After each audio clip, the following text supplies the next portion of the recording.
कर्मों का फल सबसे बड़ा पुण्य। एक राजा बहुत बड़ा प्रजापालक था।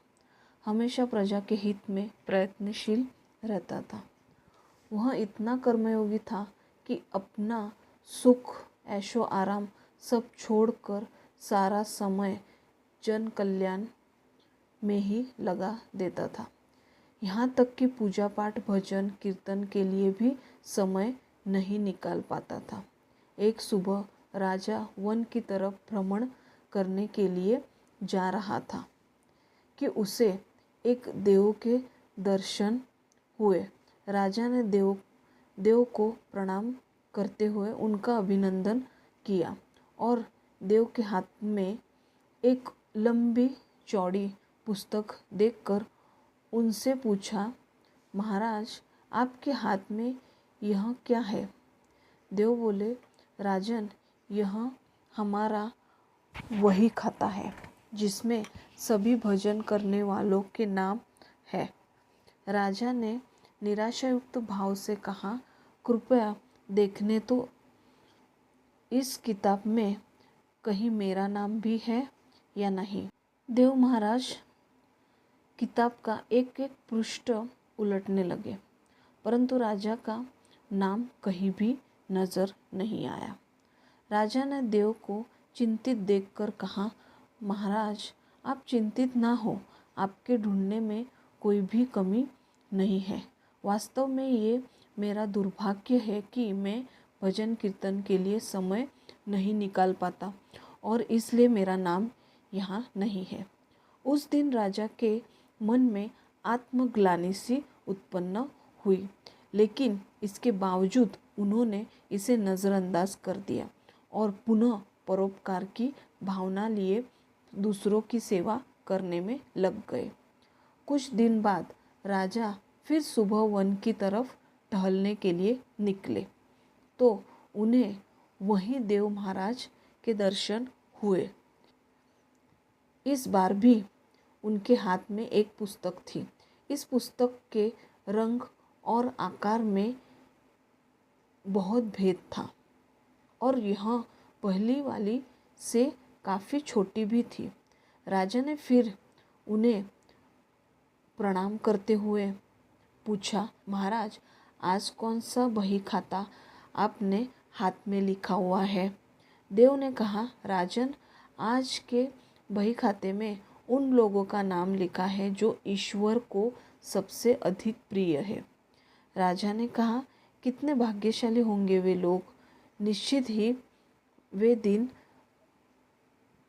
ही वे दिन रात भगवान भजन में लीन रहते होंगे। इस पुस्तक में कोई मेरे राज्य का भी नागरिक है? देव महाराज ने बही खाता खोला और ये क्या, पहले पन्ने पर पहला नाम राजा का ही था। राजा ने आश्चर्यचकित होकर पूछा, महाराज मेरा नाम इसमें कैसे लिखा हुआ है? मैं तो मंदिर भी कभी कभार ही जाता हूँ। देव ने कहा, राजन इसमें आश्चर्य की क्या बात है?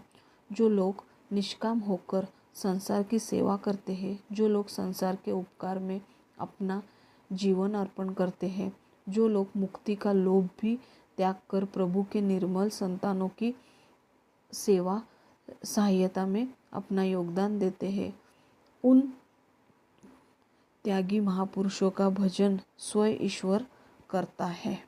ए राजन तू मत पूछता कि तू पूजा पाठ नहीं करता, लोगों की सेवा कर, तू असल में भगवान का ही पूजा करता है। परोपकार और निस्वार्थ लोक सेवा किसी भी उपासना से बढ़कर है। सबसे बड़ा पुण्य। देव ने वेदों का उदाहरण देते हुए कहा, कुर्वेन वेह कर्माणि जिजी वे विशेषण समहा अवान्ताव न्यायतोस्ति व कर्म लिम्पते नरे। अर्थात कर्म करते हुए 100 वर्ष जीने की इच्छा करो तो कर्म बंधन में लिप्त हो जाओगे। राजन भगवान दीन दयालु है, उन्हें खुशामद नहीं भाती बल्कि आचरण भा जाता है।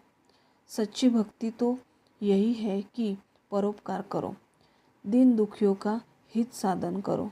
अनाथ, विधवा, किसान व निर्धन आज आत्मचारियों से सताए जाते हैं।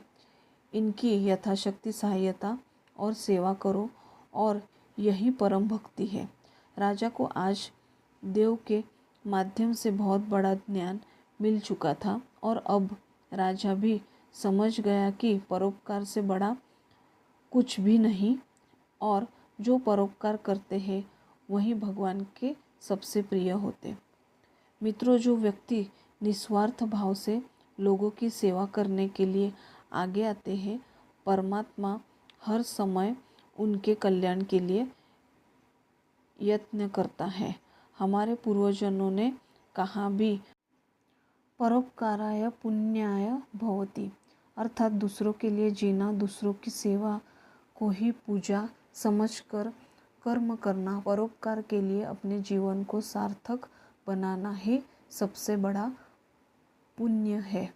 और जब आप भी ऐसा करोगे तो स्वतः ही आप वह ईश्वर के प्रिय भक्तों में शामिल हो जाओगे। वीडियो पसंद आया तो लाइक, शेयर, सब्सक्राइब करो। Thank you.